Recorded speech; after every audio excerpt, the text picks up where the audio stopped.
like to thank our players first and foremost for the effort that they made to reconvene back in New Jersey and get ready for the game. And it didn't go the way that we wanted or planned, but I'm proud of them. Also our coaching staff, the amount of work that they did to get this thing together, all our administration, our athletic director, Pat Hobbs, our president, Jonathan Holloway, who signed off, he and the board signed off for us to come play. Really cool to see all the Rutgers fans. I mean, it means a lot to our players and to us that many people in 8 days' notice found a way to get to Jacksonville and get to the game. So I'm really grateful, disappointed that we couldn't pull it off, but hats off to Wake Forest. They have a really good football team, 5th rated scoring offense in the country. You can see that. Quarterback's a real fine player. So is the receiver, number 9. You're talking about elite players. Overall, I felt this was great for our university.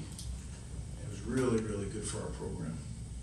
The fact that we can get this experience and build upon it, really good. We had some young players that stepped up today for many different reasons. A lot of our guys didn't play, and young guys stepped up, and I'm really proud of them, proud of the way they attack things. So I'll answer any questions that you have, and Let's start right try here to help. with Gene Burnett. No, you don't. He's got the Got the mic. mic. Okay, Greg, you talked about having to play a lot of guys. I know without Bo, without Isaiah, without 03, was it all hands on deck in the game planning, stage? And can you just assess, just how all these young guys played? Well, I won't get into particulars with every guy, but I think it definitely was all hands on deck. We knew the temperature and the opponent was going to wear us down, especially their style of play on offense. And I think that for a while there, we played really good complementary football, and then it got away a little bit. But really, I think when you're going against a good opponent, coaches always look at it only from their side. They're a good football team. They won 11 games this year, so I'm proud of those young players that stepped up, though. It was something to see them go out and play with confidence, and that's what I wanted to see. We have some really young, talented players in our program, and you never know how they're going to play until you put them in, and they stepped up. All right, let's go Gene and then go on. Gene Burnett from Florida Times Union. Coach, you're exiting the field after a 28-point loss.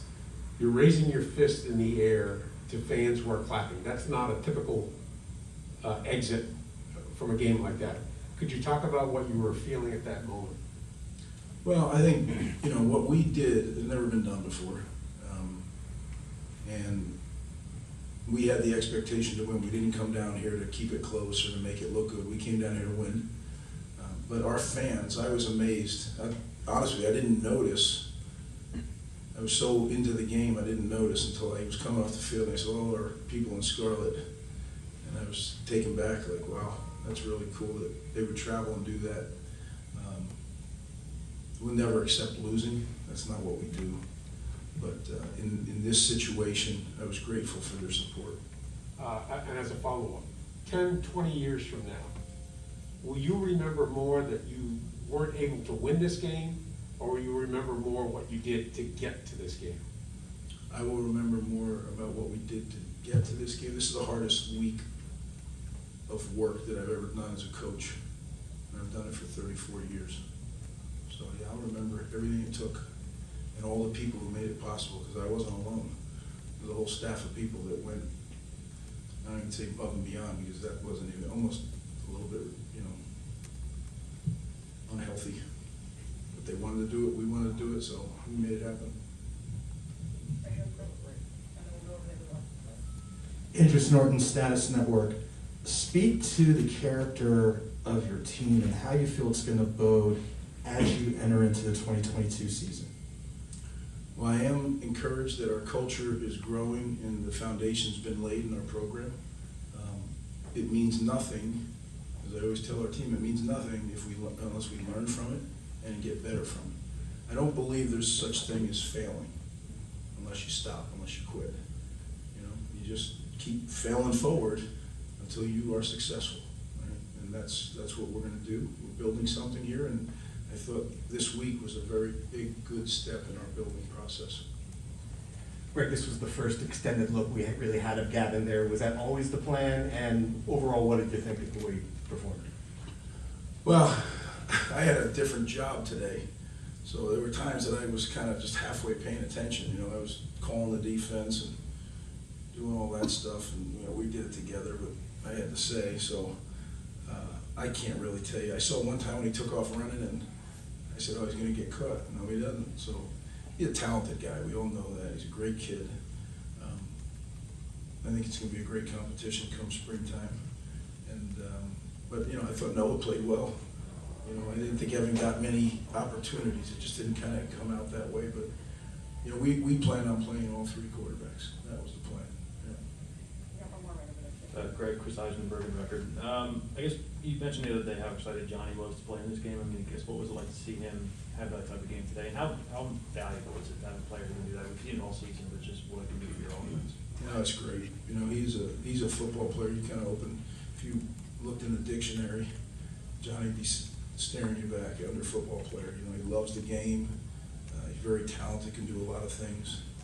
And we have to continue to grow with him in the program. You know, he made that switch to a full-time tight end.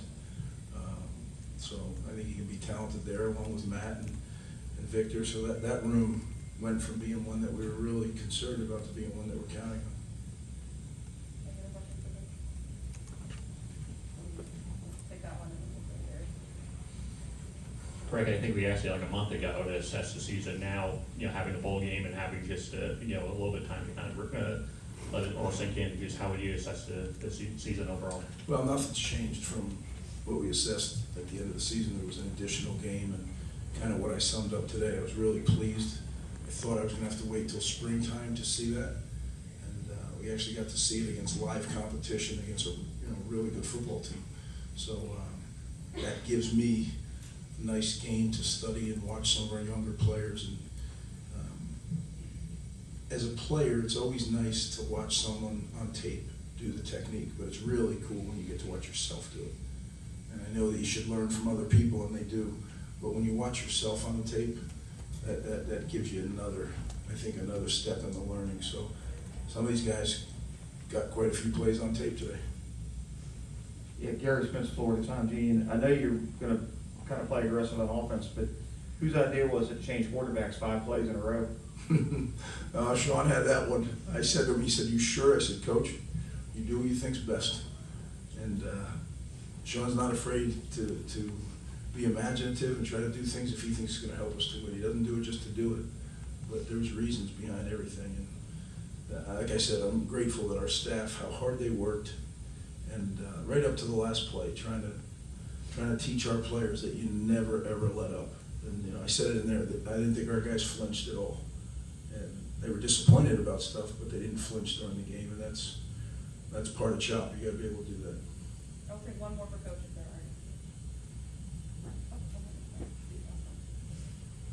are. Clayton for you before the time, seeing it. You saw Wake Forest came out very fast tempo, hardly any time between snaps.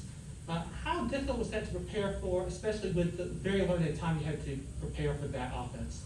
Yeah, my hat's off to our scout team, our coaches who run our young coaches who run the scout team. They did an incredible job. I told them at the end of the week, I said, "You guys overtrained us," which is good. Our scout team was going faster than they were. So I was really pleased with that. I think fatigue got us a little bit in the second half. You know, it adds up, especially in the heat that they're not accustomed to right now. So, but there's no excuses. It's just what happened. But we knew that was going to be the game, and we decided to play in it. So, and I can tell you that every single guy in that locker room fully expected to win. That's why we came down. So we're disappointed, yet encouraged. Guys, I appreciate it. It's been a great week. I want to thank everybody in the city of Jacksonville. It's really been, our kids have had an unbelievable time. And to the bowl committee, Greg, I appreciate everything. It's been a heck of a week. Thank you. Thank you.